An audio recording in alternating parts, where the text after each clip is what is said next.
Bienvenidos a En Ruta al Millón, episodio número 9.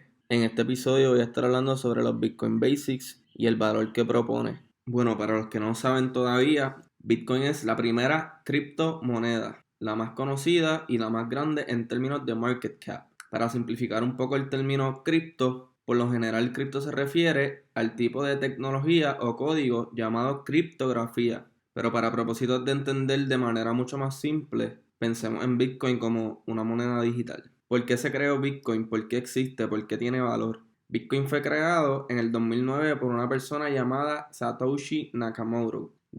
Se piensa que es una persona, pero en realidad no se sabe si es una persona o un grupo, porque la identidad de esta persona o grupo no se sabe, no se conoce, se ha mantenido anónima y al día de hoy nadie ha podido descubrir quién es Satoshi Nakamoto. Satoshi crea Bitcoin en el 2009 como respuesta a la depresión económica del 2008, o lo que se conoce mejor como el Subprime Mortgage Crisis. ¿Qué es el Subprime Mortgage Crisis? Pues en resumida esto fue cuando los bancos estaban haciendo préstamos o hipotecas a personas con mal crédito.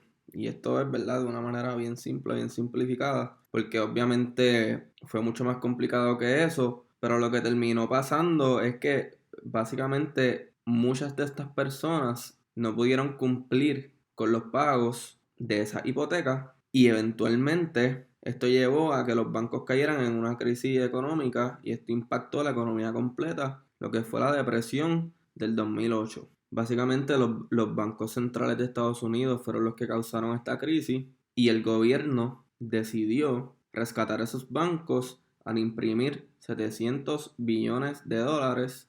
Aquí lo que tienen que saber es que los bancos estaban haciendo, como quien dice, las cosas mal, estaban haciendo unas prácticas que no eran necesariamente éticas, perjudicaban a la persona común. Pero si quieren saber de esto, pueden ver la película The Big Short o buscar un link que tengo en el description donde pueden leer lo que pasó en esta crisis. Para salir de esta crisis, básicamente el gobierno decidió rescatar los bancos en vez de dejarlos irse a quiebra, imprimiendo 700 billones de dólares. Piensen en eso un segundo.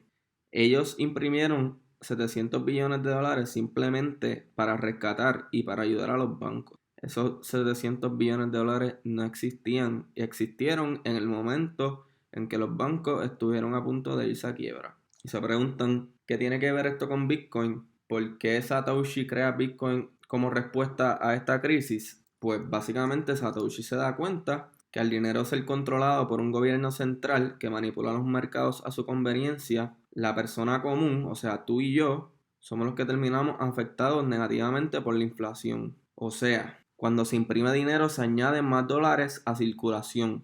Y eso causa que el costo de las cosas como la leche, el pan y los carros aumente en relación al dólar. O dicho de otra manera, el dólar deprecia en relación a activos y cosas reales. Esto fue precisamente lo que sucedió en esta crisis del 2008. Para que vean un ejemplo de la inflación, esto es una tabla donde se muestran los diferentes precios a través del tiempo de lo que costaba un Big Mac desde el 1986 hasta el 2011. O sea que esto no está tomando en cuenta los últimos 10 años, pero el efecto es el mismo, esto ha seguido aumentando. Como ven, en 1986 con $1.60 tú comprabas un Big Mac. Pero básicamente con esa misma cantidad de dinero en el 2020 probablemente estés comprando 2020-2021 probablemente estés comprando menos de la mitad de un Big Mac con ese mismo dólar y 60 centavos.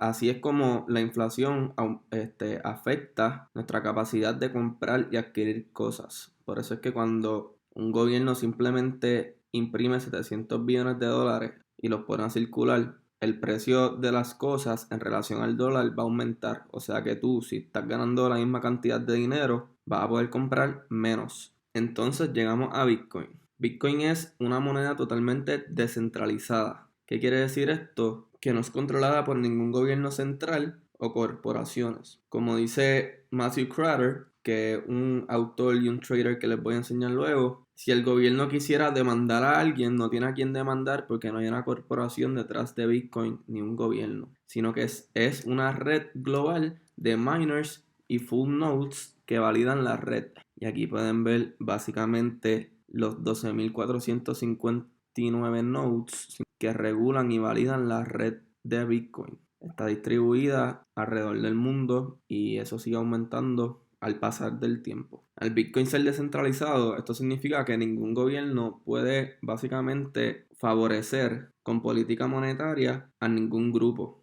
porque no tienen manera de controlar ni de favorecer sus propios intereses. Número 2, Bitcoin es escaso y esto es probablemente una de las cualidades más importantes porque el supply es limitado a 21 millones de monedas. Y eso nunca va a cambiar porque gran parte del valor depende de eso precisamente. Esto hace a Bitcoin una moneda deflationary. Quiere decir que no es inflacionaria, no se puede seguir imprimiendo. Se mantiene igual, el supply se mantiene igual. No se puede imprimir para satisfacer los intereses de ciertos grupos. De la escasez es de donde se deriva la mayor parte de valor, por lo que el Bitcoin se convierte en un store of value o en un almacén de valor. Mientras el supply de Bitcoin siga siendo fixed, los dólares y los demás fiat currencies no lo serán nunca. O sea, las demás monedas se seguirán devaluando infinitamente en relación a Bitcoin y otros activos escasos. Cuando entendemos precisamente este punto, que el gobierno de los Estados Unidos imprime dinero sin parar, que ha impreso el 70% del dinero en circulación en los últimos 10 años, que en el 2020 imprimieron trillones y trillones y trillones de dólares, que en el 2021 han seguido imprimiendo trillones de dólares. Y Bitcoin se queda igual, quiere decir que el valor de Bitcoin en relación al dólar, porque un Bitcoin es igual a un Bitcoin en relación al dólar, va a seguir siendo infinito, va a seguir aumentando hasta el infinito, no tiene tope. Porque mientras usted empieza a indagar un poco en cómo funciona la política monetaria de los Estados Unidos, se van a dar cuenta que para ese problema no hay solución, que ellos capturan básicamente 3 trillones de dólares en taxes, tienen 7 trillones en deudas y la diferencia simplemente la imprimen y la seguirán imprimiendo. Porque de ese boquete no hay manera de salir ni de arreglarlo. A menos que dupliquen los taxes que le cobran a las personas, que no me parece ser real.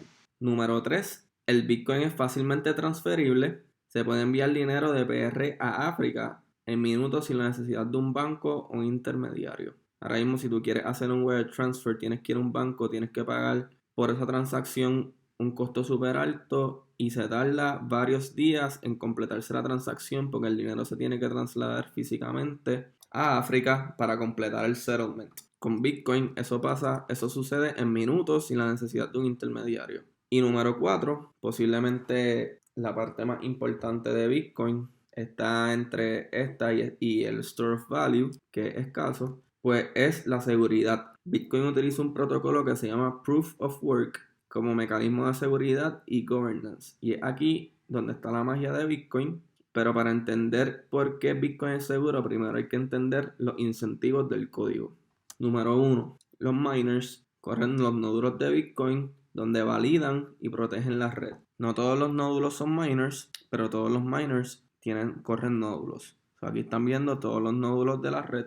La función del miner es minar la red de Bitcoin intentando descifrar un algoritmo a base de CPU, CPU o computing power, para decirlo de manera más básica. Y para hacer esto se incurren en unos gastos altos de electricidad. Si el miner descifra el algoritmo, es recompensado con Bitcoin. Al utilizar el Proof of Work, el miner tiene que incurrir en unos gastos reales altos de electricidad y equipo de computadora, y esta es la primera barrera de entrada, como acabo de explicar. Como ven aquí, hay más de 2.450 nódulos que validan el network de Bitcoin, y para atacar el network de manera efectiva, una persona o grupo tienen que acaparar el 51% del hash power o la energía y CPU power que se emite para poder atacar la red. Pero asumamos que este grupo de personas logra controlar el 51% de la red.